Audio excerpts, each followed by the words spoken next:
What's up, everyone, and welcome to Project XTalk, an Xbox podcast, episode number 67. I'm your host, Kevin, aka the Muffin Mon, and today I'm joined by almost a full panel. Tom had to drop out last minute, but still got a good set of guys here. So we're joined by the future of esports himself, Amon. How's your Street Fighter career going?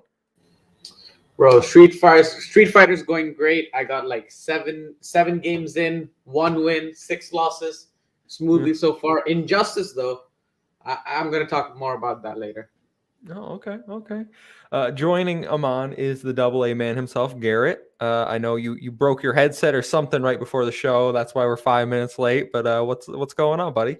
Well, I made it back in time. Ran over to the local store, picked up a new set, but I'm doing pretty good. Everything aside. Good to hear it. And the man without a nickname, still, I'll get one eventually. Ethan, how you doing? I'm doing fantastic. Garrett, that is some dedication to run to the store to get a headset for this podcast. Thank you. Now, when you say I'll run, appreciate you.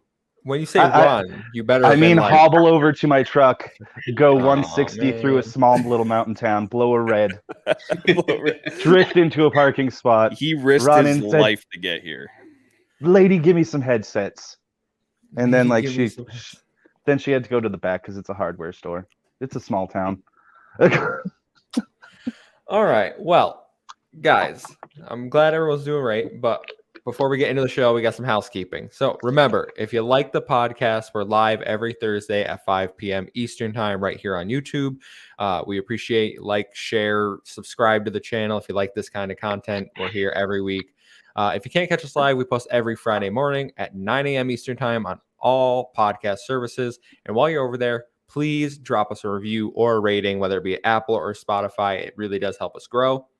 If you leave us a 5-star review on Apple Podcasts, we will read it live on the show. We don't have any this week after 2 last week. So if you want to get your name read, drop us a review.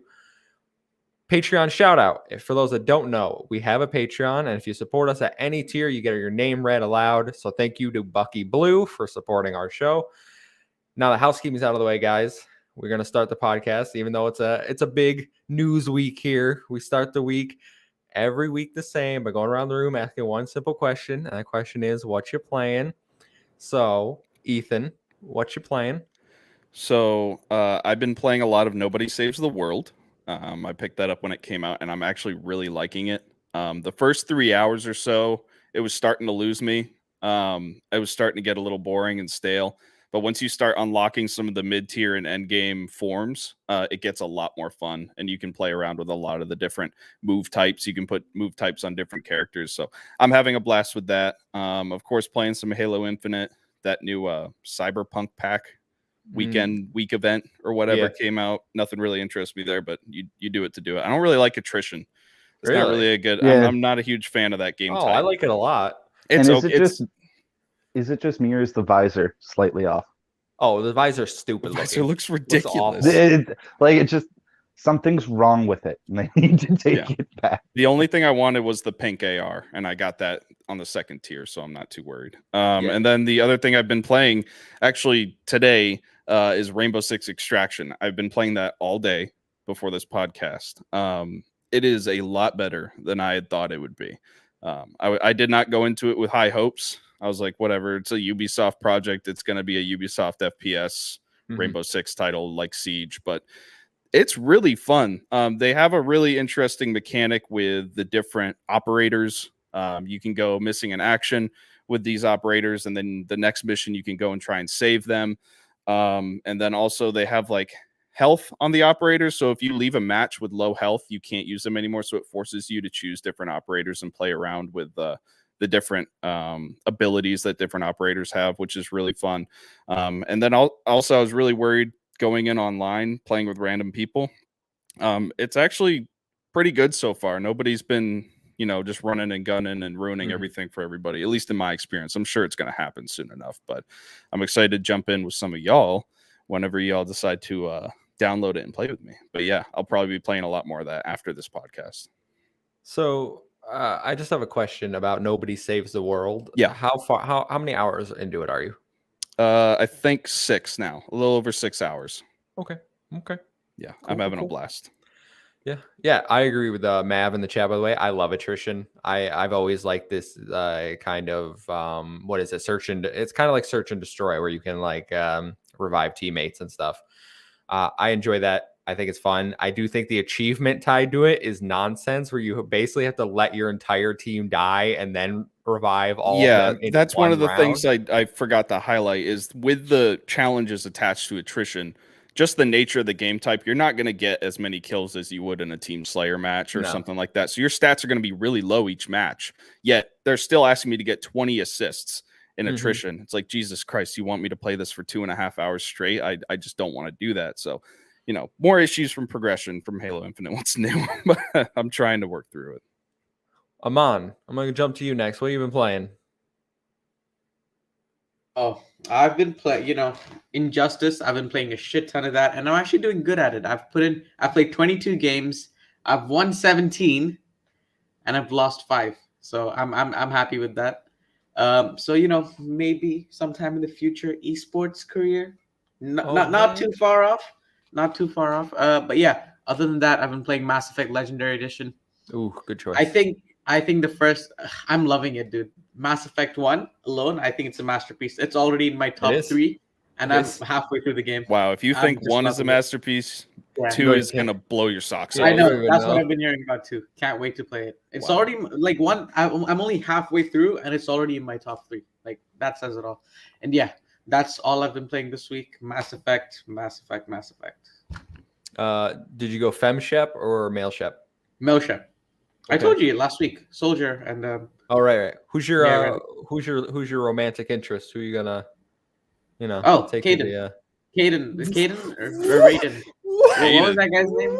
Caden. I hate Caden. The worst character in the game. How? He's nice. I like Caden. Oh my god. He's nice. He treats me with respect. I leave Caden. Wait, hold on. I'm not going to say that. That's a spoiler. I don't want to say nothing. Never mind. Oh my. You get to choose between one of them, right? Caden and Ashley. Okay, so you do know. Yeah, Caden gets left behind every time. So 100%. So I had always I should turn this light on. I had always chose Ashley when I played, but this time when I did the Legendary Edition, I was like, I'm gonna choose Caden and see what happens because I never saw what happens. And man, he's such a wet blanket. Like I know Ashley's a racist, so like I did the same thing. I was like, I don't want to do another 3 games with racist Ashley again. How did I miss that she was a racist? By the way, like growing up, I was like, damn. No, like Ashley's just I didn't like her at all. But Caden sucks. He's so boring. He's better than Ashley. He's not a racist. No, Liara is the right choice in the first game. Liara definitely hands down right choice. And then 2 and 3 it gets a little. You go a bunch of directions. I tend to go with Tally, but neither here nor there. I do Tally Garrus. Garrus, once you level him up, especially if you're a biotic, you could just follow him and he does all of your tanking. Bro, I'm talking about romantic interest. He's talking about romance. I'm not talking about my teammates. my teammates, I always get a Krogan. For my teammates, I have Garrus and that big brute guy. I forgot his name. Rex. Yes. All right. I always go Krogan, but I do choose Liara in the first one.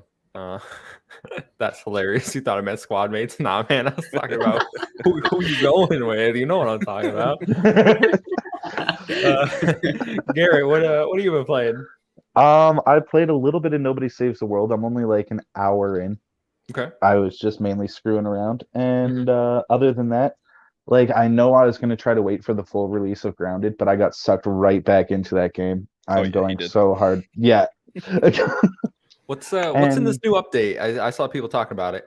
Like there's 10 new bugs. I'm trying to figure out what the peeper system is. Like it's a later in the game thing, and with each new update, we basically just start a new game and speedrun it. So I'm not quite at that content yet, but I could probably tell you guys by next week. But there's 10 new bugs, whatever this creeper or peeper system is that I showed in the chat the other day. And a whole bunch of new milk mullers, something to upgrade like your base stat system. You could upgrade like I think you start with 2 perks, but by the end of the game, you could have 5 perks on you, or you could double your health through like 20% increments. And yeah, just a whole bunch of little stuff. But it's not quite as big as the haze or the water update. It's just bugs and stuff, not actually like a whole new biome to explore. So that's a bit of a letdown, but still a lot of new stuff, new things to kill. That's cool. That's cool. I'm still waiting for the full release. Then I'll go in and see what's going on in there. I've played a lot this week, guys. So I beat the Crash Insane trilogy on Monday when we had the day off. And 3 is by far the easiest game in that trilogy, the initial trilogy. It does have some of my least favorite levels, though. The motorcycle levels are not enjoyable. I think they were clearly wanted to make Crash Team Racing when they made those levels. So I think 3 probably has some of my least favorite levels in the series. I think 2 is probably the best one. If I had to pick one out of the trilogy, I think 2 is my favorite. But I made a video coming next week about Crash Bandicoot, which apparently is pretty timely considering the news we got this week about the IP. So it might be a little outdated how I ended that video, but it's already edited and uploaded, so I'm not gonna go back and change it now. Been playing the Halo Infinite event we talked about. I like attrition. I think it's a lot of fun. The games I've jumped into apart from that were Game Pass games that dropped this week. One being Danganronpa Trigger Happy Havoc. And I gotta say, this is probably the best visual novel I've played. I've tried a few in the past. I think this story is absolutely fantastic. I like all the characters except the one. I think he's meant to be annoying. I forget his name. The big guy. Yeah, the big guy. Yeah. do not enjoy him. I don't think I can finish this game though. I'm a few chapters in and I'm just losing my will to play it. I think there's like, I understand they actually give you more gameplay than most visual novels, which is something that I do like. I think the trials are super fun and that whole mechanic. But like the story was keeping me going. If there was an anime of this, which there might be, I haven't looked, I'd probably just watch the anime. Like I'd probably just get more out of that. I think because I don't know, like the story is really good. It's about a bunch of kids who get trapped in a school and then told the only way out is to kill each other. Like I'm sure that's the premise of a bunch of animes because it sounds pretty Japanese, but I think it's good. If you like visual novels, I have a review coming out for it. But that was one I'm glad I tried it. I don't think visual novels are for me, though. I think I can firmly say that at this point. And then Kevin, have you played Doki Doki Literature Club? No, but I know the twist though, so I don't think I can play it. The twist? There are multiple twists. I know the big twist at the end of the game. That's a hell of a game. I think that kind of got spoiled for me. The other game I've been playing is Nobody Saves the World. Me and my brother have been co-oping this game. We're about 6 hours in as well, and this game is my front runner for Game of the Year right now. Like I love this game. This game is amazing, bro. Like, oh my god, it's so good for an indie RPG game. There's so much content here. All the dungeons are fun. All the forms are super fun. The way you can customize them with different abilities. And I don't know if you've tried co-op, Ethan, but playing co-op adds a whole new dimension. Like it's way more enjoyable than I think it would be playing by yourself because some of those encounters probably get really hard. And you can level up way faster because you can both, like if you both become the same character, you get double the quest ability. So just knocking out, like we're like level 24 or something after 6 hours. I don't know what level you are. I'm only level like 16 and that's on solo play and I have to be really grinding with it. Yeah. So we're 24 and we're making our way towards the I don't know if you looked at the forums, the dragon. We're making our way down there. So it's like, I don't know, there's just so many deep mechanics in that. I definitely can't wait to do a review on that. If anybody actually plays and put some time and wants to do it with me, go for it, because this is a game I absolutely love. It came out of nowhere for me because I did not like Guacamelee. I did not think that was a good game. What's your favorite form so far? My favorite form, is either the zombie or maybe the turtle or rat. Really? Okay. Yes, because the zombie is really good if you combine the rat's ability, because then you can just heal yourself more. Like you're basically just constantly healing yourself. I think my least favorite is the archer. I just don't like. All those range classes kind of annoy me. The archer's annoying. Mayday Bomber in the chat said magician. That's my favorite. As a Yeah. solo player, you can use hat trick, and that's a Mhm. power where you just spawn a bunch of bunnies and white tigers, and Wait, it's I'm so confused. nice. What game are you guys talking about? Nobody saves the world. Oh, okay. Yeah. Bro. Three people now have been talking about this game. Yeah, Yeah, no, it's a good game. You magician should try it. is dope. Yeah, for sure. You can, I put the hat trick ability on some of my other characters just to get those.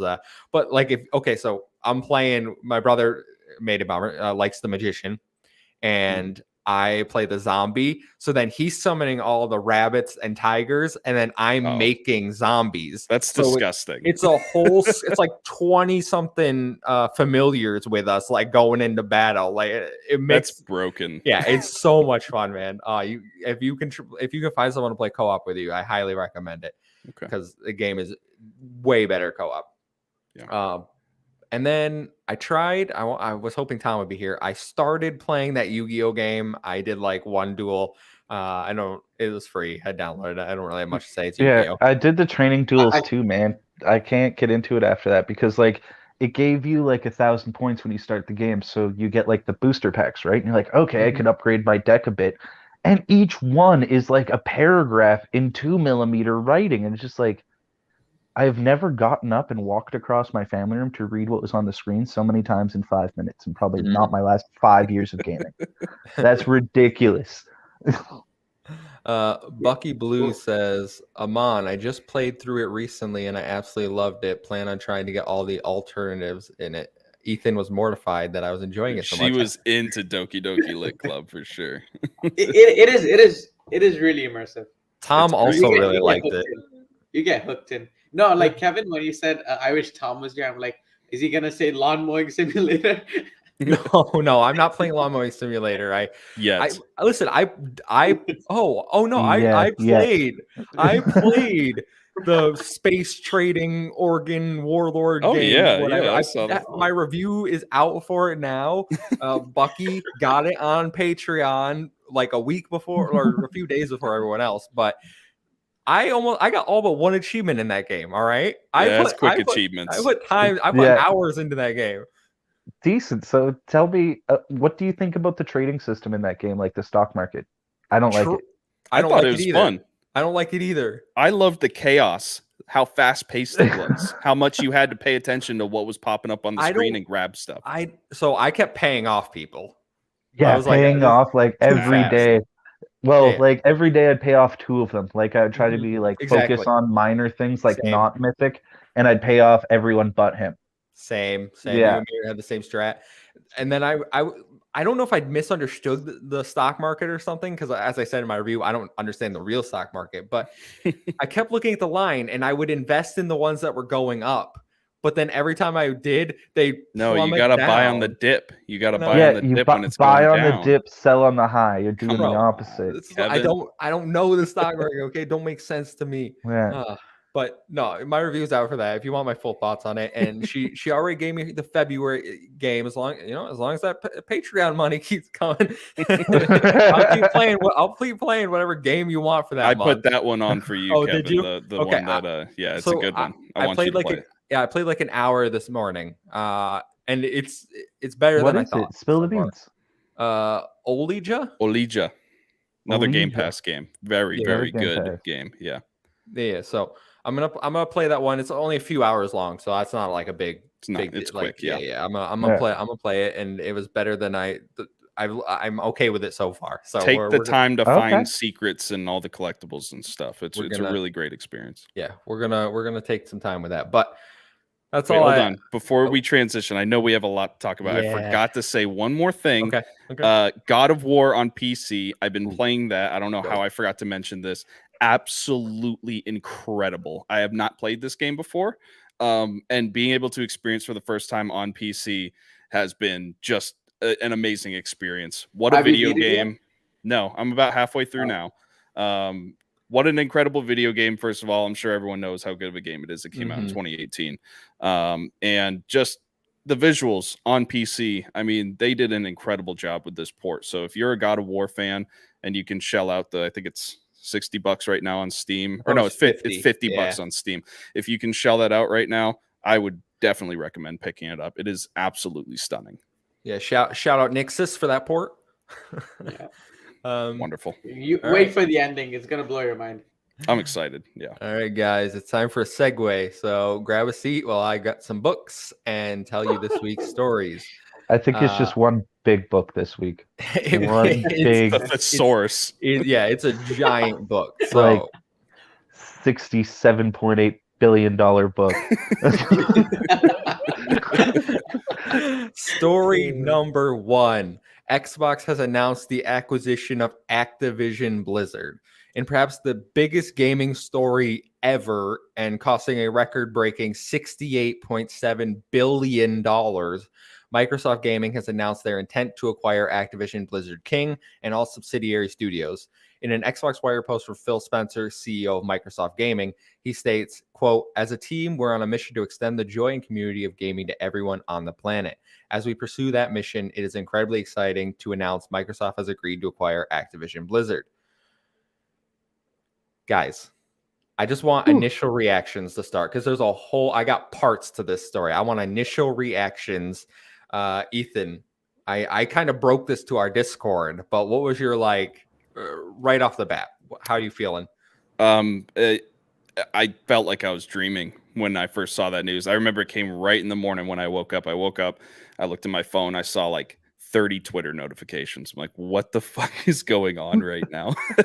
And so I look and immediately I see Activision gets bought. And I started freaking out. I immediately went on YouTube. I checked everything, and just to make sure this was real, and seeing that it was real and the amount of money they paid for this studio, absolutely incredible. Probably one of the biggest gaming stories of my lifetime, I would say, hands down. There's a lot to break down with this deal. There's a lot to talk about. So I'll save my thoughts for the broken down segments. But yeah, I was ecstatic when I heard this news.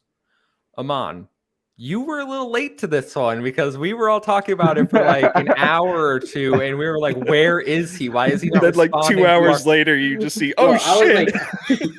I took a nap. I woke up. My phone's going crazy. People are calling me. Discord's going crazy. Twitter's going crazy. Instagram's going crazy. So I have a look. I see IGN's post. Xbox bought Activision. I'm like, what? Is it like some joke or some stupid thing Phil Spencer said? I go and look, $70 freaking billion, and yeah, that was insane. More on it later. My controversial thoughts on it later. Garrett, initial reaction. I thought I was dreaming legit. I looked at it because I don't know, that's too big, and I immediately thought I think they're just gonna keep buying until they get struck by the monopoly. I think they're just gonna keep going in some weird, unstoppable tirade. And 15 years from now, our kids are going to be in a Microsoft Oasis thing from Ready Player One.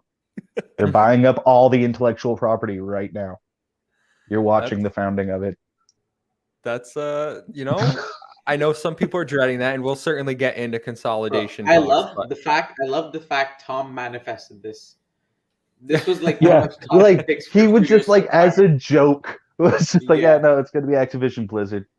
They're tanking. They're going to buy them and clean up. But I don't know. Yeah. Well, because nobody thought. I think everyone thought that was the most ridiculous thing to say. There were so many people in the industry that made that joke. Look, they're going to buy Activision next because it's just how. But in hindsight, now it sort of makes sense. They're not going to buy Take-Two. Take-Two's $20 billion.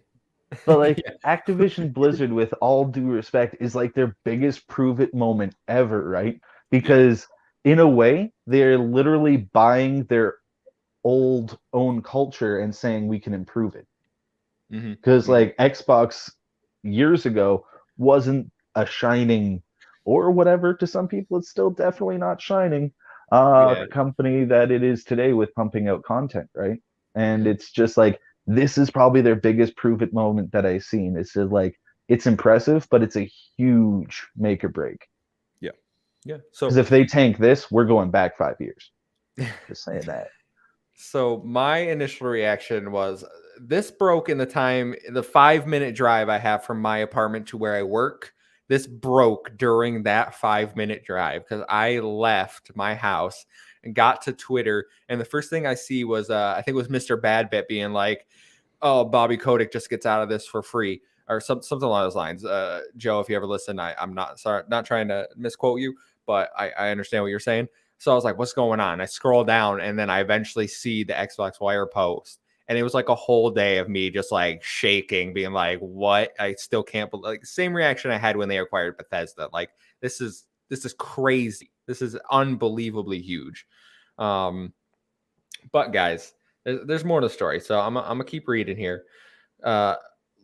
In that Wire post, Phil Spencer said, quote, until this transaction closes, Activision-Blizzard and Microsoft Gaming will continue to operate independently. Once the deal is complete, the Activision-Blizzard business will report to Phil Spencer.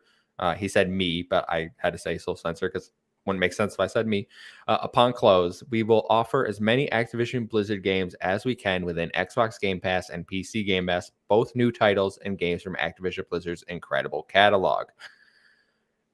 Guys, okay, I want to actually start getting into this because I think a good place to start is what did they actually get by acquiring Activision Blizzard? And they got a lot. So some of the IPs they got. Nothing. Get out of here. Some of the IPs that they've managed to get. Crash Bandicoot, Spyro the Dragon, Call of Duty, Overwatch, Diablo, World of Warcraft, Guitar Hero, StarCraft, Tony Hawk, and more, including Major League Gaming, BattleNet. I haven't seen people been talking about that. That's a pretty big grab, actually. Yeah. Studios include Activision, Blizzard, King, Treyarch, Infinity Ward, Toys for Bob, Vicarious Visions, Beanox, High Moon Studios, Demonware, Jumpstart Games, Freestyle Games, Raven, Treyarch, and many, many more. I think I saw someone say their actual overall studio count is somewhere now like 32 or 34-ish range. People are, it's hard to know what studios are considered what at Activision Blizzard.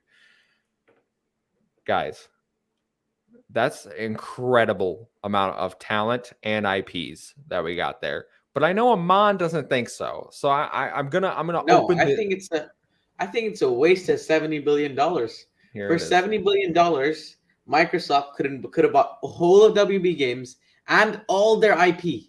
Their IP is worth a lot more than freaking Crash Bandicoot. You get entirety of DC, not Lord nostalgia of the Rings, value. Harry Potter. You got to remember that's what's going to attract the current. Oh, okay. Time for Amon nonsense. Yeah, that's what's going to attract the current generation of gamers, not Crash Bandicoot or like games from the 90s. All right. So yeah, but they're first trying to attract the generation of gamers with money. Spyro, Tony Hawk, reestablish those, get those going again. Spyro, and I can't see any middle-aged man Spyro not buying these. Are good gets, but they're not worth $70 billion. But okay, so no, I think Call of Duty, the money that it brings, and the WoW, the subscription service games. Guys, let's try not to yell over each other. I gotta establish that rule right now. Let's talk. No, I think it's a good acquisition, but I don't think it's worth $70 billion. I think Microsoft could have gotten a lot better at $70 billion. They could have got both EA and Ubisoft. I think that's a better deal than having Activision and Blizzard. Garrett, you have the floor. But no, he's a little right. $70 billion is a stretch, but I still think it's an amazing get.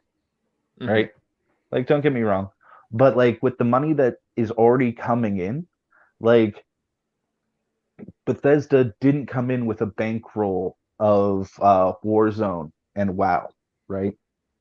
They don't come in making that kind of money. They are intellectual properties that have to spend money to make a game to then make money, right? Mm-hmm. With the purchase now is that they own that. And I think I saw just before this show that Phil still intends on keeping Call of Duty on PlayStation. Yeah, Like, we're gonna it talk is. about that. Oh yeah, okay. Won't say spoil nothing. But like all around, it's a very good business strategy to go with it. Like I agree with you. The money bit was a little bit too much, but still a good get. Even though, like, look at my game list. Last thing I played was Modern Warfare, not the remaster. Okay. I don't play COD. Yeah. But I don't play Call of Duty either. I wanna go to the chat because we do have Mayday Bomber. He says, just a heads up, Skylander toys alone for Spyro made $2 billion. yeah, And Warzone's earning from 2020 to 2021 was $4 billion. So that's $6 billion right there from 2 games. I believe Candy Crush made $6 billion as well. right? So Like it's a money-making company. Like, don't Yeah. get me wrong, poor business practices, but like I said before, the poor business practices are usually motivated because of the shit tons of zeros behind the numbers that they make. Ethan, I'm gonna throw it over to you. What do you think of the IPs and studios that have been acquired? So I think this is an incredible investment, not only for the short term, but for the long term. Like Garrett was saying, there's a lot of dormant IPs that we can look at that they can resurrect and make a lot of money off of. I'm thinking of Soldier of Fortune. I'm thinking of, like you guys were saying, Crash Bandicoot. I mean, you could have all of these IPs be resurrected and make money on top of whatever you're getting from the yearly Call of Duty releases, if they're still going to do it yearly. But I'm assuming Phil Spencer's going to go to studios like Toys for Bob, like Raven, who have been basically turned into COD support studios, and tell them, hey, go crazy. You guys want to make a video game? Make a video game. You don't. You guys don't have to work on COD anymore if you don't want to. And it's going to create some incredible video games out of these studios, because there's a pedigree behind a lot of these studios that were gobbled up by Activision and ruined. I'm going to talk a lot of trash about Activision later on when we talk about workplace culture there. But yeah, I think this is an incredible investment worth the 70 billion. To Amon's point about they could have picked up EA or Ubisoft, I would say any one of those deals would be probably around this same price tag. You look at how big Ubisoft and EA are. Any one of those companies probably would have pulled this sort of price tag. But I don't think you would have gotten the same revenue stream out of any of those companies as you would with Call of Duty, Candy Crush, these little IPs that, you know, a lot of us look at Call of Duty and we're like, whatever. But in reality, it's one of the biggest money-making juggernauts in the video game industry. So I think this is an incredible investment worth the 70 billion. And I think we'll see that pay off in the next 5 years or so. Yeah, no, so before I give my opinions, I want to read a quote from Phil Spencer, who said, who did a Washington Post interview. He said, regarding the IPs and development team, we're hoping that we'll be able to work with them when the deal closes to make sure we have resources to work on franchises that I love from my childhood and that the teams really want it to get. I'm looking forward to these conversations. I really think it's about adding resources and increasing capability. So, Amon, you're over there. You boomers, nobody cares about Crash Bandicoot. You know who does? The head of Xbox. No, okay. I'm telling you, Spyro and Crash Bandicoot are good IPs. They're like, okay, what IPs is Xbox actually getting out of this that can great make ones? Good. What great ones? Do you just Soldier of Fortune. Bandicoot? Yeah, I mean, like half of them are first-person shooters. Like they're all the same. Guitar Hero. Yeah, imagine a revival of Guitar Hero. I don't care about Guitar Hero. Tony Hawk, a lot of people cool. do. Spyro, You will. Spyro, cool. Crash Bandicoot, cool. Overwatch, I don't give a crap about it. World of Warcraft could be good, but again, like $70 billion, and yeah, I just don't think it's worth the $70 billion. It's going to make a lot of money for them in the future, but if this acquisition limits Xbox from buying more studios later on, I would be pretty disappointed. Because I mean, we thought the Bethesda deal would be limited. Just last week, I thought that Xbox was going to go into a rebuilding year because of how much money they dropped. I didn't know they had this much in the coffers to be able to drop. So I knew Microsoft did. I didn't know Phil Spencer had that pull though. Okay. They can surprise if Microsoft us. bought a bunch of smaller studios for $70 billion, like they got IO, Remedy, and all of them, and they got like 20 studios for $70 billion. Do you think that would have been better than getting Activision? No, I don't think it would have. It How depends. though? Like with by acquiring Remedy, you get Alan Wake. By acquiring IO, you get Hitman and James Bond. Yeah, but those are one and done releases. We're talking about reoccurring revenue like Call of Duty Warzone, like Candy Crush, like all these other IPs. I mean, But we're couldn't talking they have about. just reached the Game Pass agreement with like Activision for Call of Duty? I mean, they 'Cause, could have, like, but all the money wouldn't have been going into their pockets. And Call of Duty, 70% of Call of Duty sales are on PlayStation. So Call of Duty, like Activision had no incentive to make a deal for Game Pass because that would not really benefit them. Listen, I think you're putting a personal spin on this because the IPs don't appeal to you, which is completely fine. Yeah. I think denying from a business sense that these IPs are going to rake in money. Yeah, they're definitely going to print a lot of money for sure. Yeah. Like Candy Crush, with Call of Duty, Overwatch, and they literally got the entire esports thing with MLG. Yeah, it's going to print a lot of money. But yeah, that's. I just gotta laugh at this. Polybaba says Phil Spender. I like that too. I saw that. Phil Spender. That's a good one. So these IPs obviously are, a lot of them are up my alley. Crash and Spyro, I grew up with. I still love Crash Bandicoot. I was just talking about playing it. So 3D platformers are up my alley. I'm all for it. I cannot wait to see what they do. And I'm right there with Ethan where I've been begging for months now for Vicarious Visions and Toys for Bob to be freed from their shackles at Activision-Blizzard. And it sounds like Phil Spencer is going to have those conversations. And that excites me knowing that those are studios that are passionate about a certain type of game and can deliver quality titles. So it doesn't even have to be Crash. It doesn't have to be Spyro. It doesn't have to be Tony Hawk. There's a whole bunch of other hidden IP that people probably have forgotten long ago that, hey, maybe these studios can dive in and look at it. So lists. If you go to their Wikipedia, lists and lists. It's crazy. I do want to talk about Call of Duty real quick. Just real quick. Yeah, I was going to transition to Call of Duty because so we are going to have to talk about that. Yeah. Oh, for sure. We got to talk about Call of Duty, especially after the tweet that just broke. So Call of Duty, obviously, is the big money maker, the one everyone's talking about. And we've seen a lot of discourse already about whether it's going to go exclusive or not.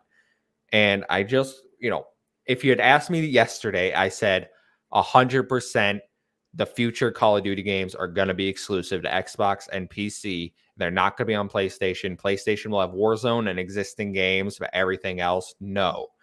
Phil Spencer just tweeted before we went live, quote, had good calls this week with leaders at Sony. I confirmed our intent to honor all existing agreements upon acquisition of Activision-Blizzard. That's much like they did with Bethesda for Deathloop and Ghostwire. And our desire to keep Call of Duty on PlayStation. Sony is an important part of our industry, and we value our relationship. Ethan, you wanted to talk about it. I'm going to throw it to you. What do you make of this quote? Is COD going to be on PlayStation still? You got to do some deciphering when it comes to these quotes from any of the big business heads, right? It's hard to really gauge. I don't see Microsoft not taking this IP and making it exclusive. I mean, we all thought when they first bought Bethesda, like they're not going to make Elder Scrolls exclusive or Fallout. That's insane. And they did. The Elder Scrolls 6 is going to be exclusive. Starfield's going to be exclusive. And I'm sure whatever Fallout 5 is going to be is going to be exclusive. I truly believe at some point, every single Activision Blizzard title is going to be exclusive to Xbox. I don't think they're going to put it on PlayStation anymore. Now, regarding Call of Duty itself, I think this is a great thing for that franchise. I look back at the Modern Warfare days, Black Ops, Modern Warfare 2. That was back, at least for me, when Call of Duty was really, really good. They were putting out incredible content, incredible video games with good single-player campaigns that tied in with each other, that had good story elements. We've seen a lot of Call of Duties come out now, and it's kind of lazy, really. It seems like a lot of reskins. I have Vanguard. I play through it. It's Call of Duty. It's the traditional Call of Duty arena shooter multiplayer, so it's fun for what it is, but I don't have an attachment to it like I did back during Modern Warfare 2 or Black Ops, where I really was invested in this game world. So I'm hoping we end the yearly release trend with Call of Duty. I think that's number one. And I think that has to end because all these development studios aren't going to be working on Call of Duty at the same time like they used to be. And then I hope we get to see actual premium Call of Duty products again with good campaigns and good innovative multiplayer. So I'm hoping for a good revitalization of this series.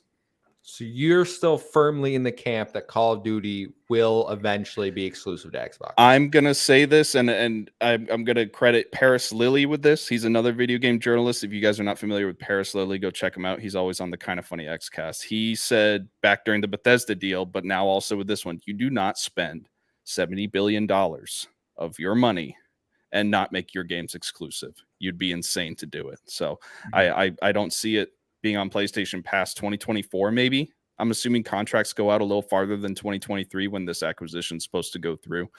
So you're going to have COD on PlayStation for a decent chunk of this generation still. But I think at some point, yes, you're not going to see Call of Duty be released on PlayStation anymore.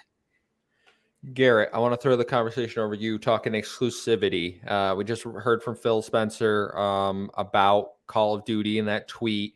What is your current feelings about exclusivity for Activision products? I think my answer differs from Ethan's, but is mainly the same. They're going to go exclusive, but not for like 8 or 10 years. There's still going to be a few more because like I think it's going to be great advertising. Because if they do not dissolve the companies, not per se, but the publishing, that means that they, every time that a PlayStation user clicks on their game, they get to see a big old Xbox Game Studios. And I think that's just some sort of satisfaction to fill for the next little bit. Come on now. But it's also a huge moneymaker. Like with Bethesda, exclusivity, it was no question because their main thing coming to the table to buy their company is their IP, right? Not necessarily the same with Activision Blizzard, because they can go up and say, look at how much money this company's already making. They were losing some to mismanagement, but we can fix that. Mm-hmm. So I think this is a fact that Xbox used to be asking for checks from Microsoft.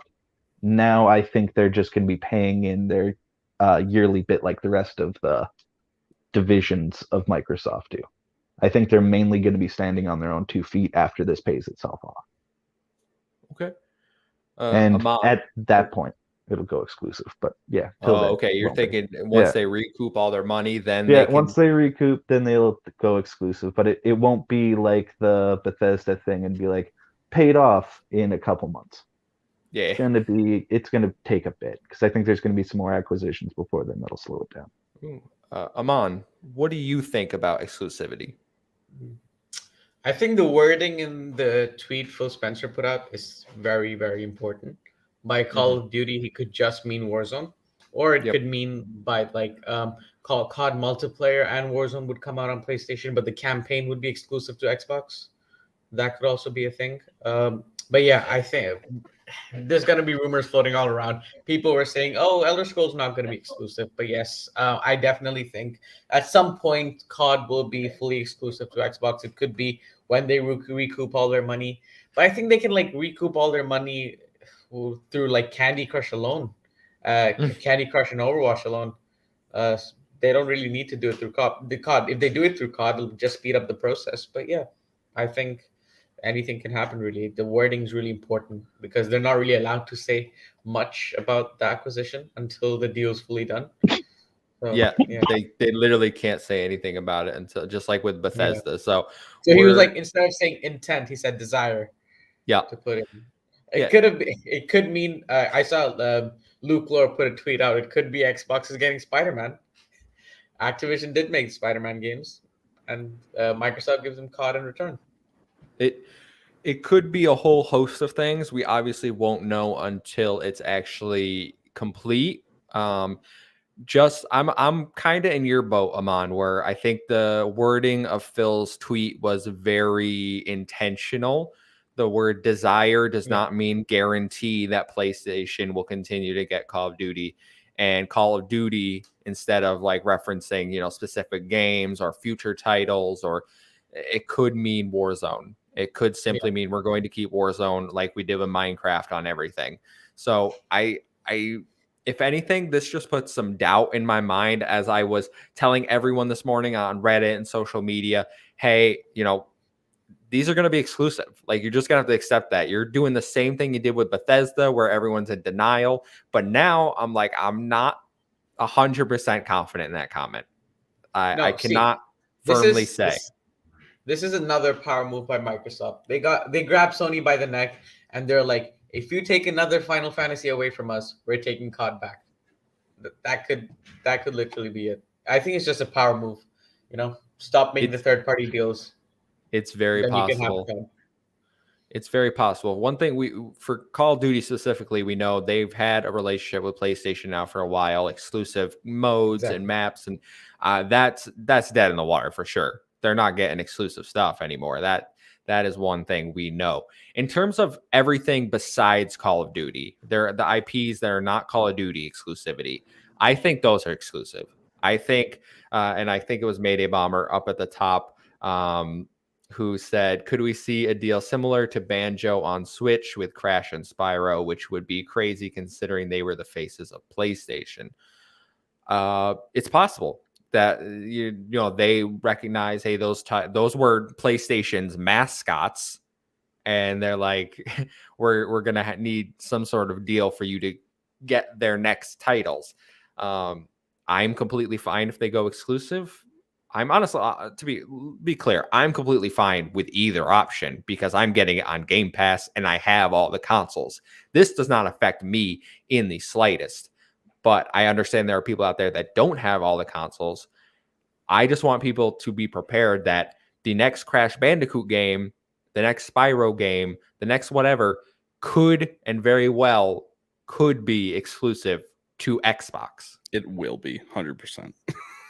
And isn't that just a crazy fact in itself? Crash is now like they had commercials with Crash promoting PlayStation. It's Naughty Dog like back in the day, Crash. he used to make fun of Super Mario and just be like, "Buy PlayStation." One of I like may that's have the equivalent used... of Master Chief being bought by Sony. Yeah, no, that's a good comparison to be honest. But I may have used the live action Crash Bandicoot guy in the Crash Bandicoot video that's going to be on our channel next week. So, I firmly remember the live action Crash Bandicoot. Yeah. Didn't Naughty Dog work on a Crash Bandicoot game? Crash Bandicoot was made by Naughty Dog. The first three were all Naughty Dog games, and they made. Wow. Did they make one after? I think they made one after that. I just did the whole Jacket video Extra. essay on it. No, I'm talking about Crash. No, they made the first three. So, Polybaba says PlayStation's move of making third-party timed exclusivity deals and PlayStation-only DLC on multi-plat games is going to dry up. It really is. If Xbox is buying everything. I want to go through a few of these. He also says intent plus desire equals PR speak until the deal's finalized. We touched on that for sure. Mayday Bomber wanted to know, could we see a console version of World of Warcraft? Could help add a competition to Final Fantasy 14, which is exclusive to Sony. Yeah. It's been rumored. I would argue they need to do something to revitalize WoW. We've seen the past couple of years a lot of people migrate from World of Warcraft to Final Fantasy 14 or other MMOs. Big surge. I don't know if they're going to bring the original WoW to console, but I could see them maybe making not a WoW 2, but something within that realm, maybe like a StarCraft type of MMO game. That would be cool. Well, almost. What if they just bring it up to date? Heck, do a prototype of, like I was saying before, where it's not like a official remake, but just bring the new mechanics of MMOs to it and update the graphics so it doesn't look like a WoW game. And the other thing is WoW throughout its entire history has been a subscription-based MMO. You've had to pay monthly for it. I mean, are you going to throw WoW on Game Pass? That would be really interesting. I was just going to ask: is WoW going to Game Pass and eliminating the subscription? That's crazy. That would make them lose a lot of revenue with WoW if they put it on consoles, because you'd have to. I feel like us as the consumer, we would expect WoW I think that they to be could put on the Game Pass. Okay. You know. I don't see them doing it because you used to have to buy the game and then the subscription. So what if you get WoW for free in a 14-day trial, but after that you deal with the subscription service? I don't know if Microsoft or Xbox would want a second subscription service like that, because I mean every MMO that has It's not come a to it's not like consoles has pretty much been free. I mean, you look at Elder Scrolls Online, Fallout 76, you look at Final Fantasy. Well, is Final Fantasy 14 on consoles? I'm not sure. Yeah, it's on PS5. Yeah, It is, PS5. and it's free Yeah, on but you got- PS5, right? You can just No, download it. No. You It's can play up to level, I want to say 20. It might be a little more for free, but then you do have to pay. Okay. Well, WoW just for me feels like a PC specific thing. Like I can't see that coming to console and them removing, I guess, the subscription based service for WoW. As someone that played World of Warcraft in my youth a lot, Mhm. I do not know how that game would translate to console. There's not enough buttons on your controller for every Yeah. like it is crazy. Do I think it should go into PC Game Pass? Yes. Does that mean Yeah. they get rid of the subscription cost? I would love that. I don't know if they want to lose all that revenue. That is a big loss of revenue. I'm not really concerned about them, not managing that, because Activision-Blizzard, like they're gonna operate as themselves still, so they'll get it. I'm not concerned about that at all. I think putting it in Game Pass would get people to try WoW. Like I think the 14-day trial, I think that already exists in World of Warcraft. Yeah, it does. I feel like let's it would see. really upset a lot of old fans though, because you got to think these people. A lot of fans have been playing this game for 10 Thousands. years, thousands Thousands of of dollars invested in this dollars. game, Yeah. and now you're just gonna slap them in the face. Hey, it's free now. Nobody cares. You Right. know, like So that do would you be have I to remember buy my World of old Warcraft? Like the base I game? don't think so anymore. I think you can just get a subscription, download the launcher. Okay. We have some comments. First of all, I want to say hi, Arkwing. Thanks for showing up, and King Arthur. Appreciate you guys stopping by. This is one of our best podcasts already in terms of viewership. So we appreciate you guys being here. Hell yeah. Mayday Bomber says, I think it would make more sense to do free to play approach similar to how they do Phantasy Star Online 2, which is a good point. Phantasy Star Online 2 is huge. Maybe they make a console specific version of World of Warcraft that kind of dumbs down mechanics. I don't see how that works either, though. Yeah. it's going to be tricky for sure what they do with this IP. Well, we'll see. And Arkwing, little correction, says free trials up to level 60 in Final Fantasy 14. Then you do to pay a sub if you want to get past 60. Level 60 is huge, though. Like that's that's a lot, pretty far. That's a lot. And Darnell Hill says $5 more maybe for World of Warcraft in Game Pass, because that'd be huge on PC. Something like that. I think we're gonna have discussions about it. I'm sure the WoW community is already discussing what this means for them. Yeah. I'm just not in that ecosystem, so I can't really say. I think getting more people to try it, you'll get people hooked, because it is a fun game. Especially if you really is. Especially on Game Pass, where if every one of your friends can play it, you're gonna have people that want to stick around. It's just what if inevitable. Blizzard just decides to make World of Warcraft 2? Ooh, I don't know about that. I don't think that'll be Yeah, received. no. Honestly, I No, could see they them could like making maybe Warcraft not 4. now. In like 10 years' time, they make World of Warcraft 2, and then they have it on both console and PC, like a new start for a while. Well, no, they would need to evolve the story more, so they'd probably do another RTS game like Warcraft 4, and Oh then yeah, maybe they would something similar reintroduce to like that, a new Just IP. give me a then they would StarCraft. do another Come on. MMO. StarCraft me- would be too hard considering the Zerg and the Protoss. Give me StarCraft Ghost. Like Anyone their remember that universe game? wouldn't live in. Ghost, Well, that thing with StarCraft Dead is in the like Water a, rival. I remember being a kid and like that story's going nowhere. I think I pre-ordered StarCraft Ghost at GameStop back in the day. I put like $5 down on it, and then it just never came out. Yeah. oh, Rip. StarCraft is like that strategy game, right? Yeah, it's RTS. Mhm.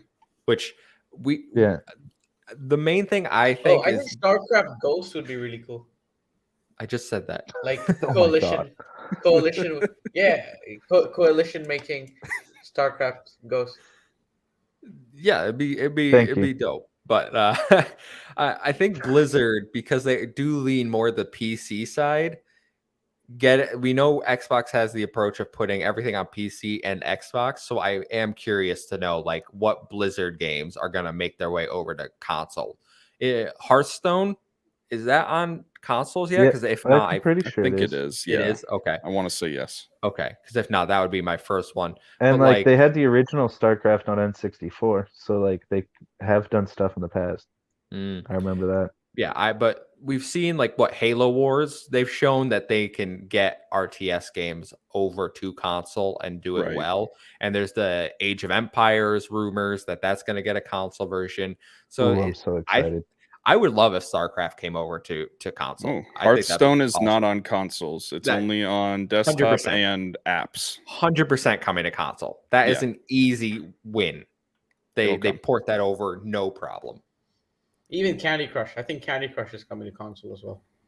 Game Pass. Easy. I wouldn't Or bet it might against it might turn into one of the Microsoft games because there are apps on your phone that you can play that you get Microsoft achievements. No, So even on it Game might Pass, just like be you know, one of those. they have the Tetris effect thing.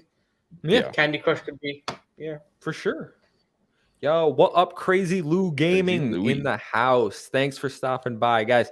Appreciate all of you. Remember to like and share out the link so everyone can come by and subscribe if you want more content from us. We appreciate everyone being here. Anything else on exclusivity, guys? We got a lot more talking points.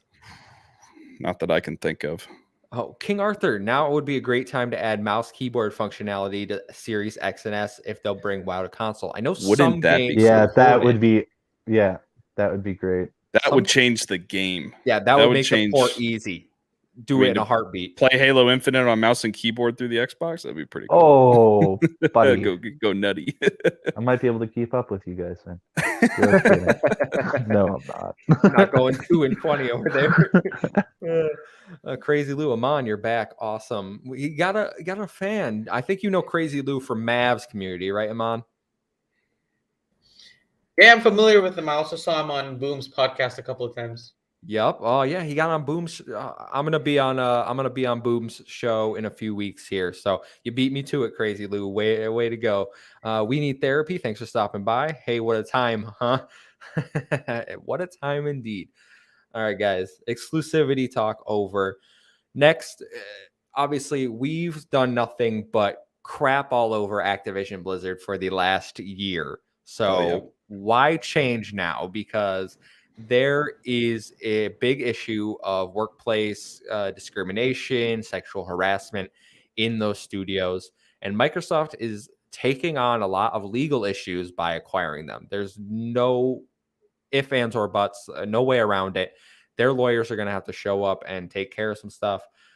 But Phil Spencer seems pretty confident because in that interview with Washington Post, he says when asked about workplace issues, quote, "I believe the leaders there believe in the opportunity they have in their plan," noting his confidence the issues will be resolved. He says, "Reunionize workers. Microsoft will aim to empower its new employees to, quote, do their best work." He added that before the acquisition, he sat down with the leadership and made them spell out what are they doing to address all the issues, and he's good with their plan going forward. So looks like he's giving them the chance to fix things before they're acquired, and then no doubt afterwards they're answering to him and things are gonna get in order. But I want to know everyone's thoughts on this specifically. Do you think this is going to solve these issues? Are we concerned about the unionized workers? And is Bobby Kotick leaving? Because in an email, he said the deal is expected to close in financial year 2023, which begins this July, but could go anytime in the next 18 months. So basically, the deal will be closed by June 2023 at the latest, probably, but could be earlier than that. So, Ethan, I'm gonna go back around. What do you think about these issues over there? I really hope that all the employees of Activision Blizzard, once they heard this news, were able to breathe a bit of a sigh of relief. This fight has been going on for, it feels like, over a year now. I'm not entirely sure when the news actually broke, of just the scummy business practices over at Activision Blizzard, covering up sexual assaults, workplace abuse, crunch time, toxic behavior by a lot of the upper management, all being known by Bobby Kotick and his underlings. So hopefully this this points towards a huge shift in their workplace culture. And I really think with Phil Spencer at the helm, Xbox has been a good company to its people. And they've taken a hands-off approach with the devs. They haven't been overbearing. And from the outside looking in, it looks like Xbox and its development teams are a really good place to work. And then we're not seeing a lot of scandals, if any, coming out of Xbox. So I'm really hoping all the employees that are going in every day and hating their bosses and worried about the future at the company and in the industry, I hope they can breathe that sigh of relief now that Xbox has acquired it. As for Bobby Kotick, I guarantee you he's gone, but I bet you it's not going to be the way we want it to. It's not going to be Phil Spencer going, "You're fired." It's going to be a retirement package. He's going to get a huge multi-million-dollar severance pay, because that's how these things get resolved. That's how these people get away with this stuff. So I hate to be the bearer of bad news, but I guarantee you that's what it's going to be.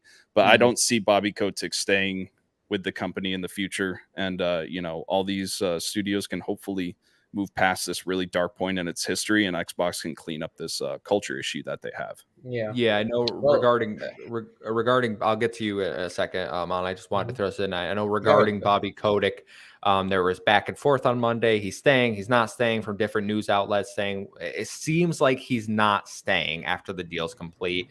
Phil said that everyone's going to answer to him as a brand new CEO of Microsoft Gaming. He got a promotion out of this. Shout out, Phil.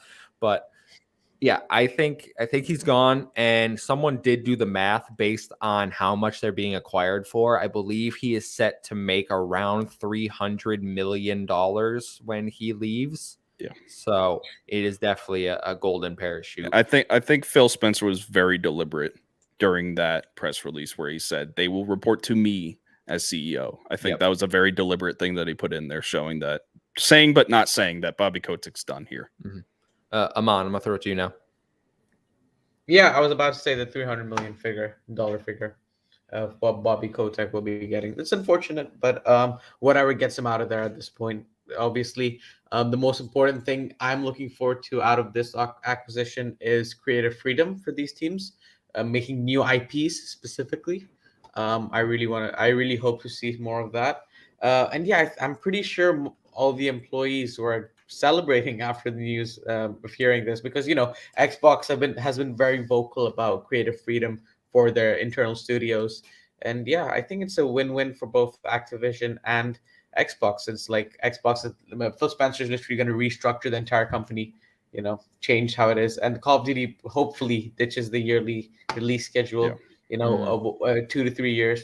That's a good gap. And yeah, Phil Spencer is definitely that boss. I feel it's like, hey, if you need something, call me. But other than that, do your thing. And when it comes to an industry that's about art and about entertainment, that is a wonderful thing. You can just have these incredible artists and programmers just go free and do whatever they want. Exactly. Well, if any one of his studios goes to him and asks him, "Oh, can we have this IP?" He's the type of person who will do everything in his power to go. Yeah, that'll be cool. I'll play that. Yeah. I think Beanox, they made the Transformers games, I think, or High Moon Studios. If they're like, we want to make Transformers again, Phil Spencer will go and get it for sure. Yeah. Well, it's because he plays games. He's one of the he's one of actually the only CEOs that play video games. Like, he's on until 3 a.m. playing Destiny with people. People have caught him at 3 a.m. playing video games. Yeah, like, Phil, go to bed. It's ridiculous. Like, bro, what? I don't even understand your schedule. But like Jim Ryan, not to make this console war, but he doesn't play games. Bobby Kotick sure as hell is not playing games. These people are CEOs of business. They're not gamers. Yeah. Garrett, you think this is gonna clean up Activision? Oh yeah, it's gonna clean up tremendously. I'm just trying to figure out something to say that they didn't already. There's not too much left. If anything, this is like one of those dodo stories that you see on Facebook where the animal that was trapped in the zoo suddenly gets let out to the pasture. I'm excited to see what this is going to turn into in the next few years. But other than that, I don't know. They wrapped it up. I just try not to double say things. Can I just say I love your analogies, Garrett? They're wonderful. they're so good. Yeah. Crazy Lou's going to send us something. Hopefully he has permission to do so. I did want to say, so we're going to talk about consolidation now in the industry. This is another major talking point. people are outraged, depending on what side of the camp you fall on, about Microsoft spending this amount of money and buying up another publisher, being like, this is the death of gaming as we know it, and a bunch of other hyperbole, in my opinion, because while I would have liked to see personally a bunch of smaller studio acquisitions, I don't really get the problem, because this is capitalism and people love capitalism in this country. Companies buy each other all the time. Yes, this is a crazy amount, the biggest in gaming, but this is the way that gaming is going. Would you have rather it gone to Tencent, who's influenced by the Chinese government, or would you have rather it gone to Microsoft?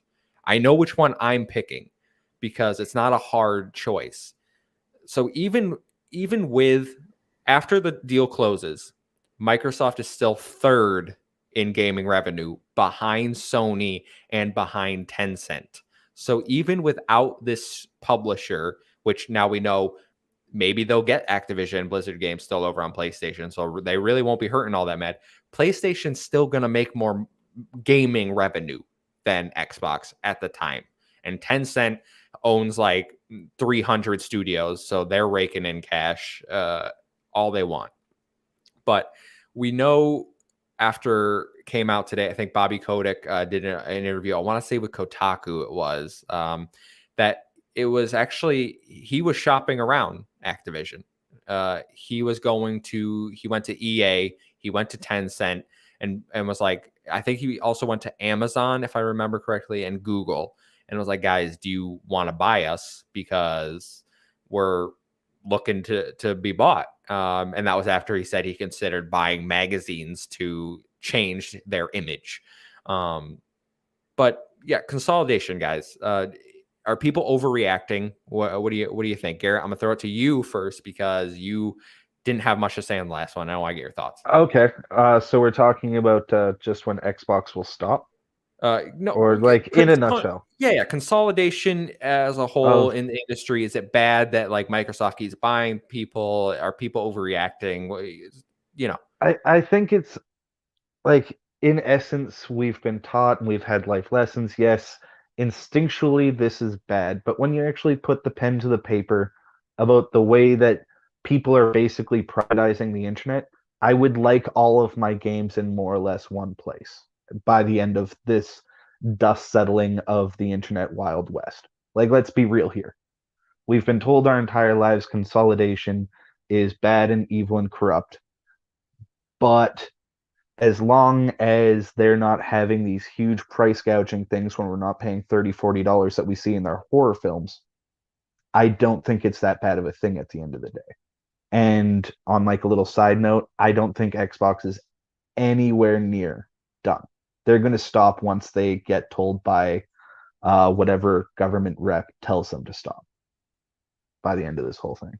Mm-hmm. Ethan, what are you thinking?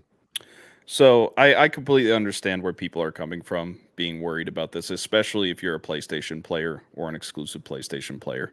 It can be scary thinking that we have this juggernaut that's just eating up all of my favorite franchises. Like, what's next? All right, am I not going to be able to play Madden anymore on PlayStation? Am I not going to be able to play Battlefield on PlayStation? Who knows? So I understand where people are coming from, but I always tell people to look at it this way. I feel like all these studios being bought by Microsoft helps that creative engine of making incredible video games, especially with Microsoft's how they handle their devs. Basically, if you're an independent studio or a smaller studio or any studio out there that's making games without being owned by either Sony or Xbox, one bad game can put you in the tank and you can go under in one bad game. You don't have that thing to fall back on.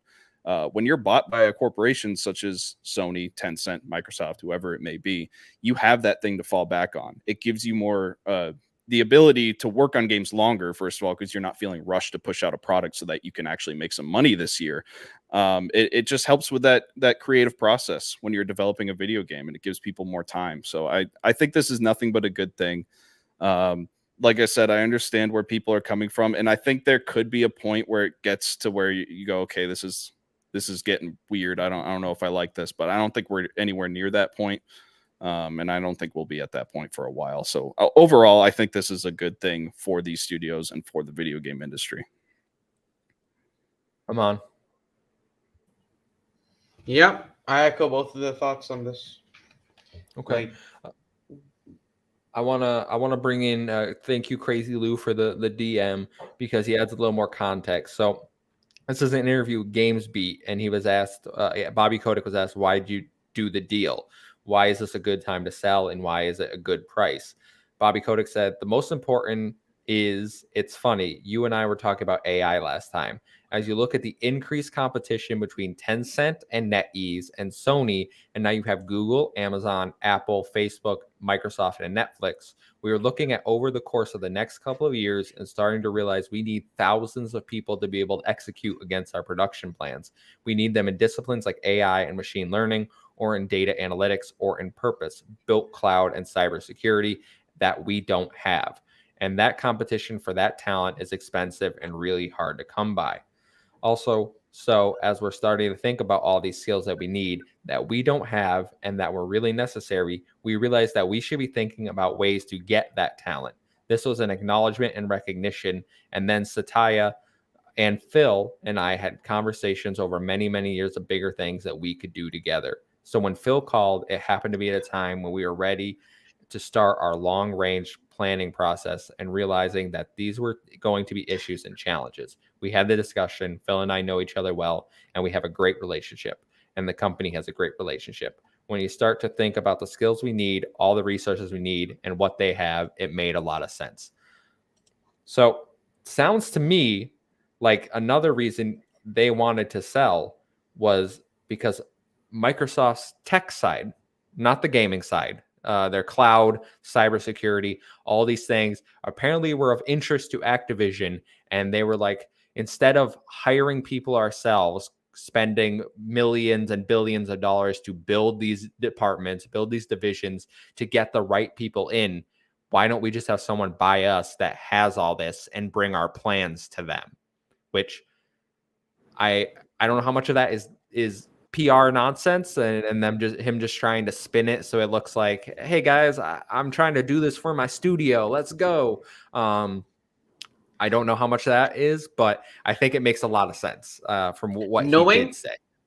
Knowing that he tried to buy PC Gamer and Kotaku to change the reputation of Activision, I don't trust a word that comes out of this guy's mouth. I don't know. It could be true. Yeah.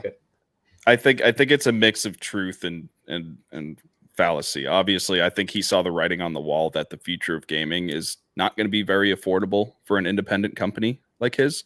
And he said, I need to get out while I still can, and I can make as much money as I can. I think that's the ultimate decider in this. But it makes perfect sense. I mean, this is why Microsoft has such a head start on cloud gaming, because it already has the infrastructure with the company for cloud gaming and any cloud systems. So his reasoning makes sense. I mean, I could see that happening, but I really do think it's just him saying, well, I'm screwed anyways. Everyone hates me, wants me out. I might as well make as much money as I can. Yeah, I definitely don't think he deserves any praise or anything of the sort. I think Xbox is getting better because of this. I think Xbox gamers are going to benefit from this because of Game Pass and because it's going to free up studios and the creative freedom at Xbox. But Bobby Kotick's a piece of garbage, and I wish he didn't get a dime. Unfortunately, that isn't going to happen. That's really all I have to say. I've seen developers, if we're bringing it back, I've seen developers that work at Activision-Blizzard. I know one of my friends from the Smash community, his partner is an artist at Blizzard, and they were everyone I saw, her and everyone else, very welcoming of this acquisition. Yeah, and that's really good to hear, because, you know, for the past year, these people have been working for a company they can't stand and for bosses they can't stand, and that's got to be awful. So it's nice to be able to see them get out of that. I also saw Ty Guy Travis from Season Gaming's Bitcast tweet. I had a friend start a job on Monday at Activision Blizzard. He left this job for Microsoft from Microsoft. Like he left Microsoft for the job. You can never escape. Oh, that is hilarious. You can never escape. Imagine starting your new job Monday, then Tuesday it's like going back home. We want you. Yeah, but like, what kind of man are you to like go from Microsoft to Activision? Mikey Money. Barra, Rod Ferguson, Mikey Barra and Rod Ferguson, they're coming home. The head of Blizzard and the head of Diablo. They were former Xbox executives, and now they're going to be back under. And they spoke very highly. They're excited. They're like, we're coming home. You can't escape. So that makes you think, like, how long were whispers going through the company that, like, oh, if I go over to Activision and get myself up there as quick as possible? That's something interesting Yeah, to talk on. Is I cannot believe that this did not leak. Nobody saw this coming. Yeah. How? I know, right? How many Like- lawyers had to be involved in this? How many business heads had to be involved in this? Yeah. All the game studio heads had to have known. And this how was long about it to would take happen. to set up. Like, I bet you there's people involved that were hired and fired in the meantime. Yeah, I am so impressed by how tight-lipped everyone that was involved in this has been. It's crazy. From Yeah. what I've seen, no one knew about this. Like Sony No. didn't know about this. No, Blindsided. people did not Oh know. yeah, Sony. Oh yeah, I could only imagine Well, can Sony you on Tuesday morning. imagine waking up, Like- being Jim Ryan, just being like, "What the?" Damn. Damn. Yeah. Yeah, I bet you his office did not look pretty. No. Yeah, Yeah, there was a few interns fixing that thing up after. I just that brings up another discussion, guys. Now that Microsoft has bought their second publisher, do we think PlayStation responds, and how do they respond? Do they need to respond? They're still second in gaming revenue, so it's not like they're losing any perceived console war that people want to try to throw out here. Aman, I'm gonna go to you first. What do you think? I don't think they need to respond. PlayStation already has the entire Final Fantasy series, Persona series, Street Fighter. They literally have the Japanese market on hold. So Microsoft now is slowly trying to take over the Western side of the things with, they basically own all of Western RPGs, all first-person shooters now. They have, imagine, they have Overwatch, Doom, Call of Duty, Halo, and Wolfenstein. That's just crazy. That's just crazy. Mhm. I don't think PlayStation can respond even if they wanted to, because they have like $6 billion to spend in total, and their company is worth $80 billion. So I believe I heard on the trophy room this morning that PlayStation has like 23 billion in the bank, somewhere around there. But that isn't Okay. they can't That's- spend all that, obviously. That's their Yeah, cash reserves. So they can spend like around what, 10 billion of that. That Who could get can them they a realistically buy publisher? for 10 billion? Square Enix.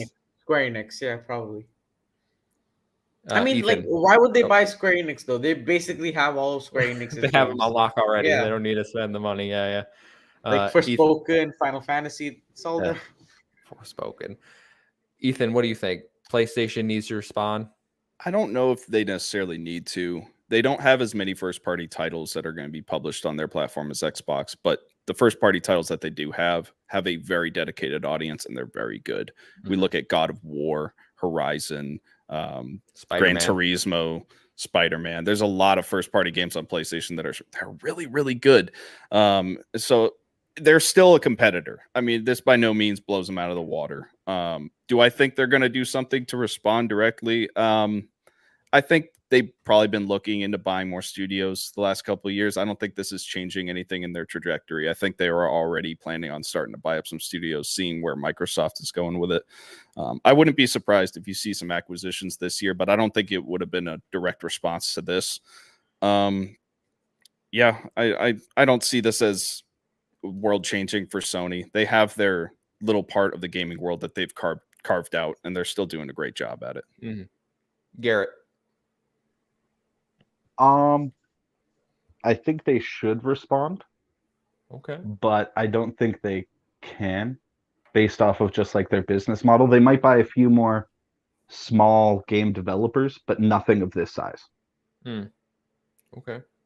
Like, I just don't think that they have the same buying. Like, they might have the same, they might be a bigger money maker, but they also spend a lot too, right? Yeah, I mean they have produced high quality titles that Yeah. cost a lot to make. So Right. So, I'm- like, I think, like, it's just, no, the buying power isn't the same.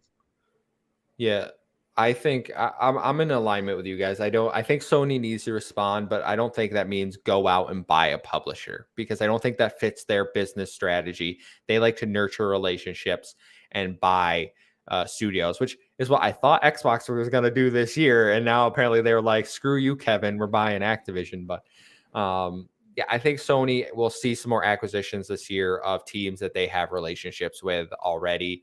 I don't think we'll see them buy Square Enix. I don't think we'll see them buy Ubisoft or EA or anything like that. It just doesn't fit their model. And I don't think they have the cash, because fun fact, that 68.7 billion was an all cash deal. It's not a stock, whatever financing options. It's all cash. And that is about half of Microsoft's reserve cash. So they could still buy another Activision-Blizzard, if they wanted to. And one more point, I don't see PlayStation making any giant moves until Xbox one day tries to get into the Japanese market. If Xbox were to drop a couple 10 billion on a Japanese studio, I think that's when Sony would start responding with force. But to Amon's point about Sony trying to keep a hold of the JRPGs, we've seen Phil Spencer push to get more JRPGs on Xbox, and we've seen pretty much all Bandai Namco titles, all Square Enix titles, all Sega titles. They're multi-platform now, when before there was some exclusivity with PlayStation. So I mean, JRPGs are slowly but surely becoming part of the ecosystem in Xbox. I know I've fallen in love with a lot of the JRPGs that came to Xbox last year. So Sony doesn't necessarily have a grip on that. And there are Final Fantasies on Game Pass too. And there is Kingdom Hearts on Game Pass. There's a lot of these JRPGs that are coming to Game Pass. So Sony might be losing its grip there, but until they fully lose their grip there, they're not going to respond with force like we've seen Xbox do here. Tom is in the chat. He says they have no force. # free Tom. Oh, Garrett just left so that we can invite Tom. Bucky Blue says, I don't think Sony needs to respond. I feel like if they did, it would come across as them taking an L no matter what they say. I think the best move is to continue doing their own thing. And I kind of agree with that. You look at Nintendo, they're not part of this acquisition war nonsense. They're over there doing their own thing. Chilling. And the Switch has sold like 115 million units or something, and Animal Crossing, it's 50 million. Everyone loves that game. I don't get it. What is wrong with you people? But I think if Sony went that route, they'd be completely content. They'd still sell gangbusters of consoles. They still have their exclusives everyone buys the console for, just like Nintendo. Exactly. I don't think that they really feel the need to participate. Yeah. And even I think it's just the casual audience that they would sort of lose grip on if Call of Duty becomes exclusive. Yeah, well, I think Call of Duty is coming to Game Pass no matter what. For sure. I think that is going to sway a lot of people, maybe that were looking to get PS5s or even have a PS5. Like, hey, I'm going to go get an Xbox because I really only play Call of Duty. You're telling me I don't have to pay $70 every year. I could just get it for free. I'm gonna head over there. There's so many people that just got a console for Call of Duty and FIFA. Those gamers are gonna migrate. A lot of them, I guarantee it. Guys, we're not done with this story yet. Never done. Oh my God. Part 28. Hidden in this announcement is that Game Pass has surpassed more than 25 million subscribers. And I think I made a bet with someone. I think it might have been Amon was it Tom? I made a bet with someone. I'd have to listen. Could have been me. Was it that I was like, when that the CEO of Take-Two said 30, I was like, I think they got 30. They don't got 30, so I was wrong. I don't remember what I bet, but I was wrong. They got 25. But this is incredible growth. It's not, I've heard some people being like, I expected more, or like I thought it would be higher than this, but the last announced number was 18, and it's 7 million more than that. So, Ethan, I'm going to throw it over to you. What do you think in Game Pass 25 million? Yeah, it's obviously incredible, and it makes sense. I mean, at this point, if you own an Xbox and don't have a Game Pass subscription, you're absolutely insane. I don't see any reason not to have a Game Pass subscription at this point. Agreed. And I think we're going to see even more growth out of this, especially with this new acquisition. You're going to get a lot more people picking up Game Pass. And then just the fact that you can get Game Pass for PC and not even own an Xbox and still be a part of the Xbox ecosystem. That's another big part. And then I kind of want to backtrack to Sony responding. If anything comes out of this and these numbers and this deal, I think Sony might want to try and change its business strategy with Spartacus. I think we're going to talk about Spartacus. We are going to talk about next story. I know what you're going to say. I specifically didn't say it because I was like, we're going to get there. We're going to get there. But yeah, I foresee this number growing exponentially. It's going to grow a lot. The more Xboxes go out, the more Game Pass subscribers you're going to have. It's not going to stop. It really isn't, because it's just the best value in gaming. It really is. Mm-hmm. Amon, 25 million Game Pass subs. What are you thinking? I think the growth slowed down a bit. Last year we had this time last year we had around 18 million, right? That was September last year, I believe. Oh, September. Okay, then yeah, never mind. It's doing well. Yeah. Garrett, what are you thinking? You're muted. Oh, yeah. Sorry. It's about time. I actually I was hoping a little bit that you were right too.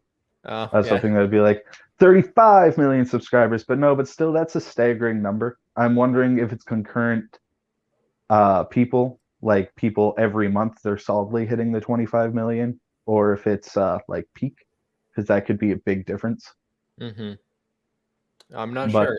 They're never going to tell us that. I guarantee. We're never going to know that fact, but it's still a pretty staggering number. That's a jaw-dropping number from even the 1 million or $1 a month thing all the way up to like the $15, let alone area differences. Yeah, but that's a lot of money every month. Well, that's a good point you bring up, because with the acquisition of Activision-Blizzard, do we think Game Pass has got to go up? Like, they just spent $70 billion. Personally, for me, I think it will go up eventually, maybe like $1 every couple of years, but that is a long way away. 2024 at the earliest, I think, is when we see $1 increase, because I think it would be a bad look. I think they're still trying to grow that number. I think we've heard 50 million is their target. So they're about halfway there, and I don't think they're going to raise the price before they hit that target. I think it would push consumers away. I think we do see it eventually. I think it's inevitable, especially if they keep adding content and buying publishers, but I don't think it's anytime soon. What about you, Ethan? Yeah, I agree with that. I think eventually it's going to go to like $19.99. That's probably the natural progression of it. It's still a steal. Yeah. But I mean, I remember when Game Pass first came out, and a lot of people in the community were like, how is this profitable? How does this work? But we've seen it every year. Phil Spencer is touting this, saying this is the future for us. I mean, that tells me all I need to know, that this is a profitable system for them.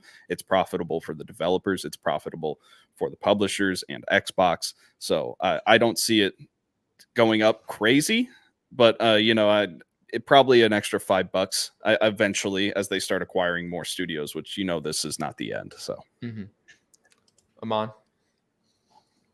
Yep, I think even $25 makes it totally worth it. $30 as well. $30 is pushing it. $30 a month is a lot of money. I mean, the amount of games you're getting, especially if Activision gets included, $30 would be worth it. Yeah, but when you don't have to pay $60 or $70 every month for a new game, that's the big deal here. Listen, exactly. If it gets to $30 a month, I'm upping that Patreon pledge. You're gonna have to pay me a little more to play Game Pass games. That's all I'm saying. Crazy Lou, you know, when I first saw Alpaca Tom, I thought he was this famous YouTuber, the one who sings Chocolate Rain. Chocolate Rain. I could actually see that. You know, Wow. What a throwback. Oh my god. I could see it. I Oh my could see it. Now we got to fake it. I gotta look this up now. Tom, please make a video of you singing Chocolate. Oh my god. Look at this. That would be dope. Oh, thank you, Crazy Lou, for breaking up some of the I'm gonna send a picture of it the to news. Discord for sure. Wow. Yeah. Oh, Bucky Blue says deal, LOL, to my paying more. Ethan, how you feel about that? She's gonna Depends on how much you up it, buddy. This is gonna say that. All right, guys. I think it's time to move on to story number 2, which, spoiler alert, more quotes from Phil Spencer, because he has recently commented on PlayStation's rumored Game Pass competitor, codenamed Spartacus. Speaking to IGN's Ryan McCaffrey, he stated, "When I hear others doing things like Game Pass or coming to PC, it makes sense to me because I think that's the right answer. I don't really look at it as validation. I actually, when I'm talking to our teams, I talk about it as an inevitability. So for us, we continue to innovate, continue to compete, because the things that we're doing might be advantages that we have in the market today, but they're just based on us going first, not that we've created something that no one else can go create. I like it because it feeds our energy on what are the next things that we should be working on as we continue to build out the things that we've done in the past.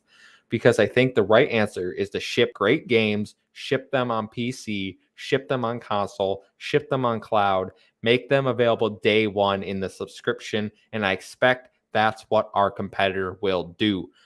I wanted to talk about this specifically for that last line.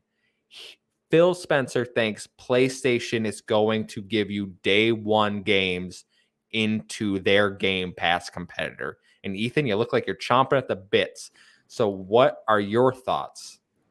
So first of all, what a great mindset by Phil Spencer and the dev teams to be like, yeah, we're doing it right, and we know other people are going to do it the same way. So don't slow down. Don't think that we're at the king of the hill right now. And how can we do it better? And how can we do it better? How can we continue to innovate? That's an incredible way to look at it. In terms of Spartacus, when I first heard about Spartacus and the eventuality that PlayStation will have some sort of subscription service, PlayStation just doesn't seem like the type of company that would release its first party IPs day and date on a subscription service. I look at that and I said, that's crazy. I don't think PlayStation would ever do that because they like to build themselves as a premium gaming experience. Their IPs are too good for something like that. When I look at PlayStation, with all of this value coming in and with people flocking to Xbox and all these IPs being able to be released day and date on Game Pass, I think this forces Sony to make some concessions to what it wants to do. I think they have to release some first party IPs onto their subscription service. I absolutely think they do.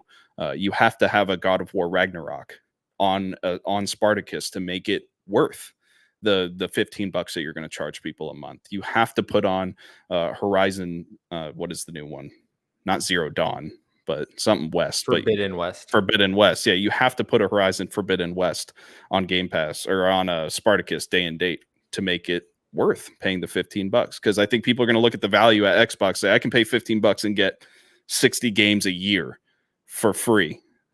Not counting the subscription, but basically for free when I pay $15 a month. Or I can go to Project Spartacus and just play a bunch of old games, and have to wait 6 months for these new IPs to drop on it. I don't know. I think they have to do something. For sure. Aman, what are you thinking? Project Spartacus. You think PlayStation's got to shift their focus and include day one games like Phil thinks?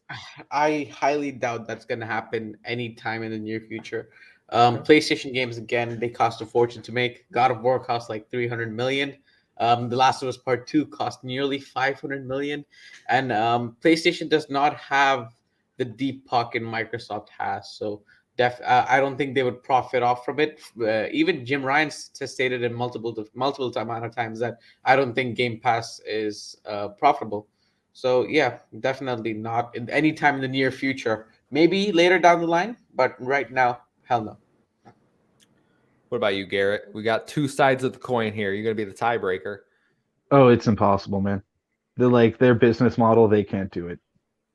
They create single player, like pay 70, 80, whatever your localized cost is for a game 120 in for, Australia, yeah, for like what, a 40-hour experience? if that. Yeah, that's pushing it at times. Like it's their business model. No, that would just be putting all the nails in their coffin simultaneously. If they switched up their business model dramatically somehow, but then that would be PlayStation really losing their essence. I think we're going to start to see a trend over the next 5 years, as like I was saying in our chat before, Nintendo 5-10 years ago is just seen sort of as the company that was starting to show its age with the cool, innovative consoles.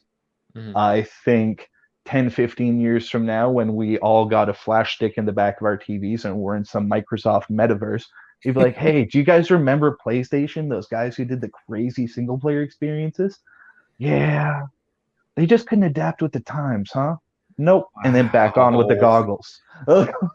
That might be the hottest take out of this. No, This I think podcast. that's it. I think they have the time or they have the chance to adapt, but they would be hurting their own self-image enough that they wouldn't be PlayStation anymore. If that Wow. makes any sense. Because they would have to change up their pace completely. Like I know. all of it. Their own fans would hate everything that they've been saying about themselves for the last 3 years. So I know King over on the Iron Lords podcast always jokes that Sony's the best software company he knows, and that they're gonna start making software and get out of the console game. Yes, That's that's fine, but I just don't think they have like it's not Xbox that rented Azure off of PlayStation. Listen, I hear where I'll you're put it coming that way. I can't. They're in a single player experience league while we're moving into something more flushed out. I can't see a world where PlayStation, Xbox, and Nintendo don't all exist, but I guarantee you. Oh no, I'll guarantee you that they exist, but just not in the same capacity. Oh well, I PlayStation think will still be limited to the family room, while Xbox would be damn near every room of your house. I think in the next few decades, Xbox console is going to cease to exist. I hope not. I hope consoles. Phil Spencer has said that he's dedicated to continuing hardware. I don't. Yeah, but he's not going to be there. Yeah, I think the hardware, what it plugs into, might change. Yeah, I think they're going to at least make some consoles for people like us. I feel like the vast majority of people in the gaming industry don't want to see a Fire Stick type of deal. I've said it before. Cloud gaming will never be a better alternative. You can do as many not cloud gaming. Not cloud gaming. I'm not saying cloud gaming. I'm saying that it'll plug into like a VR headset instead of the TV. Oh, I hope not, man. No, not that. Not even that. That's not what I'm saying. I'm saying Game Pass will be available on both Nintendo and PlayStation. Why would you buy an Xbox if you can just buy PlayStation and experience PlayStation exclusive and Xbox exclusives? That's what I would rather have the opposite. I would rather buy an Xbox and have PlayStation, Nintendo games on my Xbox. You guys are acting up. None of this crap's gonna happen. Come on. I love the conspiracy theory corner. Y'all are acting up right now. I might have his story around the fire thing, but we got a conspiracy corner for Garrett. What's up, boys? Like I said, I cannot see a future where all three don't exist. I'm sure people said the same thing about Sega back in the day when they were making consoles. Yeah. But I think they'll exist, just not in the same capacity of whatever the current big thing is. I think consoles from these three are here to stay for the foreseeable future, unless some calamity happens. But excuse me. In terms of Spartacus, I get what you're all saying. It doesn't fit their business model. I think the mission changes. It always does. I love it. Yes. Because I think before Tuesday, they were like, we don't need to give day one games. I think after Activision-Blizzard gets acquired, they're like, we need to figure out a way to give day one games. Does that mean that every game launches for free into Spartacus or whatever it's going to be called? I don't know. I talked to Court Lalonde about this over from Xbox A. I've seen some other people bring this up. What if they went the Disney Plus route? what if they offer their first party game day and date, but for like $30? If you're subscribed to their subscription service, you pay the $30 just like you would a Disney Plus movie, and you get the game as part of the subscription. You don't own it, but you can play it. That is where I think is a win-win, where they still get to say day one on whatever their subscription service is, but they also get to make money. They don't get the $70, but they have the subscription fee plus the $30 or whatever dollars on top of that.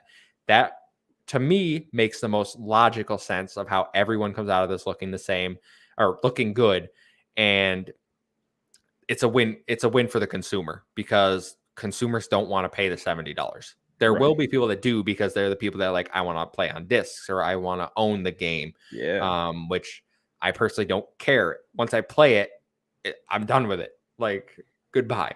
So that's what I hope happens. I think that's a good value for PlayStation players who are already in that PlayStation ecosystem. I think that'd be great for them.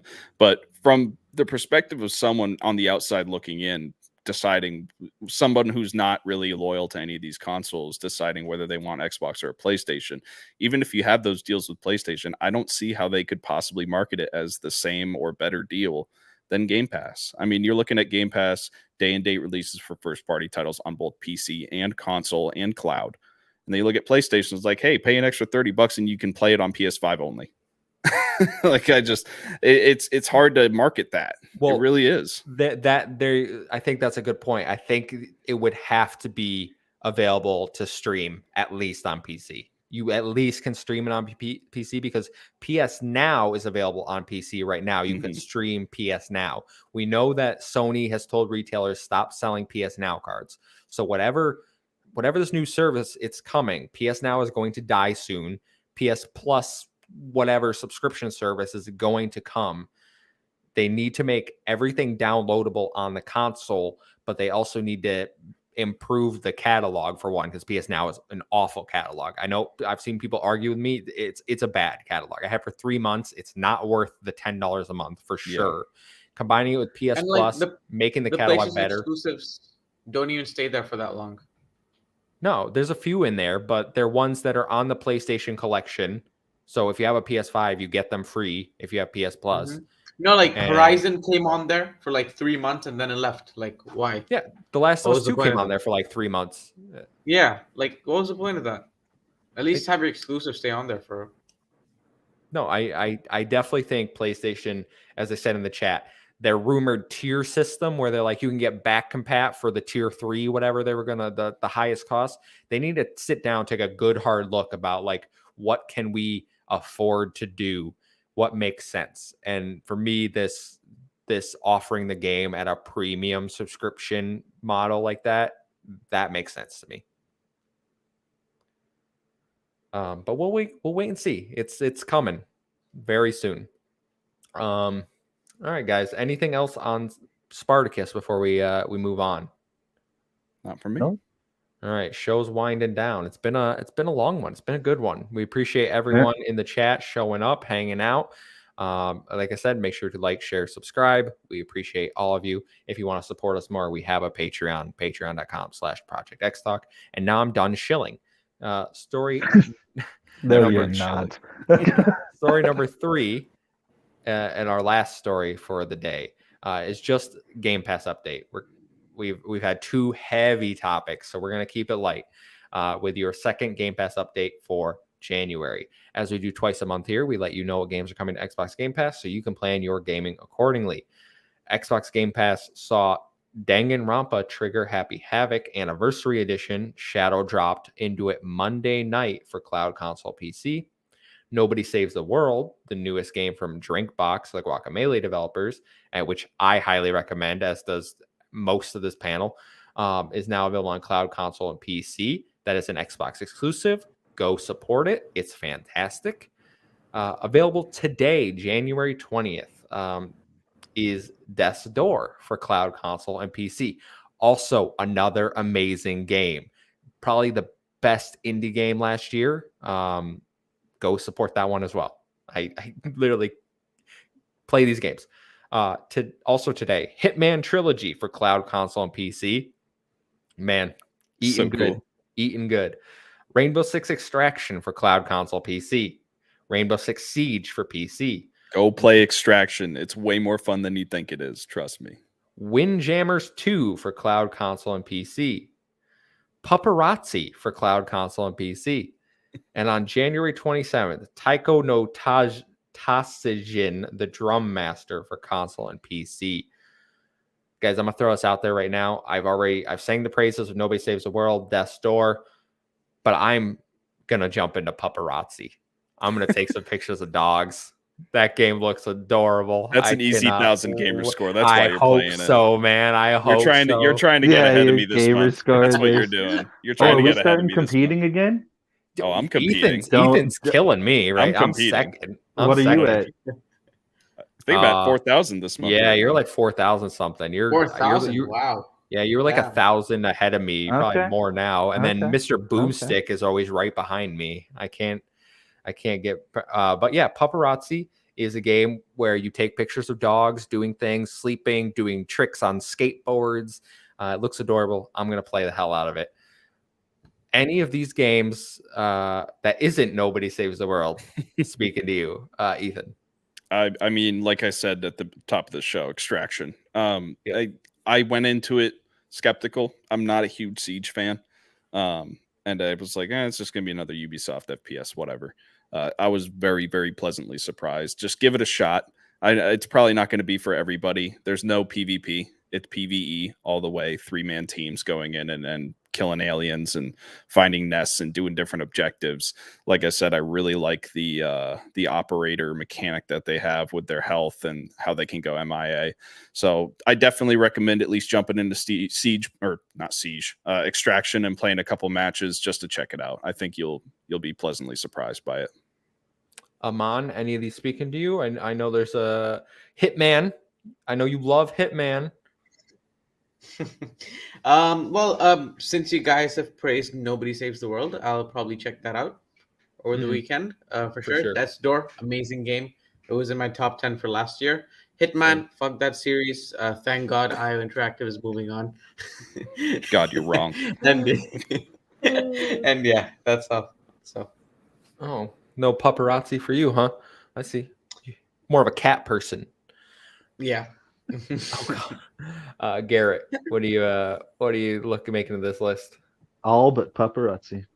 What is wrong with you? Maybe if I get in the competitive spirit for gamer score, like maybe I'll just start like hard on February 1st. Just like Paparazzi done, 1,000 gamer score day one. Just like Garrett's playing again. I think there's like 12 achievements or something, and like one of them is like take 10 pictures of a dog with their eye closed. It up. Oh yeah, man. Okay. I was on True Achievements. I was looking. I was like, what am I gonna have to do to get this? Are we gonna have like we should have like an official month where we compete every year? Because I think it was around this time where me and Amon went at it last year. No, it's not every month. I silently complete. And I'm beating y'all's asses every month. Because like I remember there was a month. I had like a collection. I beat all of you. You did beat us one month. But then, like, there was a month that I tried and I tripled you. Also, I do not want this segment to end with the only thing being said about Hitman is some negative shit. So this most recent Hitman trilogy is absolutely incredible. If you've not played the Hitman trilogy, go play it. It's one of the greatest stealth games of all time, especially Hitman 3. It was an absolute masterpiece. Aman is just flat out wrong about this opinion. Go play Hitman trilogy. It's so freaking good. Go play Death's Door instead. I mean, go play Death's Door too. That's also incredible. Ooh, yeah. All right. I mean, listen, for me, I would play Nobody Saves the World and Death's Door before Hitman and Paparazzi, but that's just me. Crazy Lou says, if the dog poops, I am in hell yeah. Nice. That's the energy I'm looking for, Lou. Thank you. We're gonna have you on the show one of these days. I know you have your own Xbox podcast, Xbox International. So shout out you. Thanks for coming by. We'll definitely have to have you on sometime. Guys, that's all the news I got for this week. And by that, I mean, we've gone almost 2 hours. So good show. Anyone else have anything to say before we wrap this bad boy up? If you guys want to play Extraction with me and Ethan, I think we got one more space after this. All right. Well, if they want to play Extraction with you, where can they find you, Garrett? They could find me at Wayworn on Xbox. I know most people are going to say it's like, is it Wayworn? No, it's just Wayworn, and same thing on Twitter. Ethan, where can they find you? They can find me on Twitter at WhiteSeaDeer1 and on Xbox at Gravy3448. And Amon, where can they find you? You can find me on Twitter at Amon_M05. You can find me at the Muffin Mon. It's a 1 instead of an I and an O instead of an A. We can play some games together, although I tend to usually play some single player games like Paparazzi. So you can watch me play some games. Make sure to like, share, subscribe, like I've said multiple times. We really do appreciate it, guys. Thank you so much. This has actually been probably our biggest stream that we've ever done in terms of viewership. I love the community coming out for this, chatting with us. We love having you guys here. So make sure to tune in next Thursday, 5 p.m. Eastern time. We'll be back live. But we have content going up every day of the week. Game Pass and reviews, top 5 lists, video essays, whatever we're feeling, we have content for you. So make sure you're subscribed to get all that. We will see you next time. We appreciate it. Goodbye. Peace.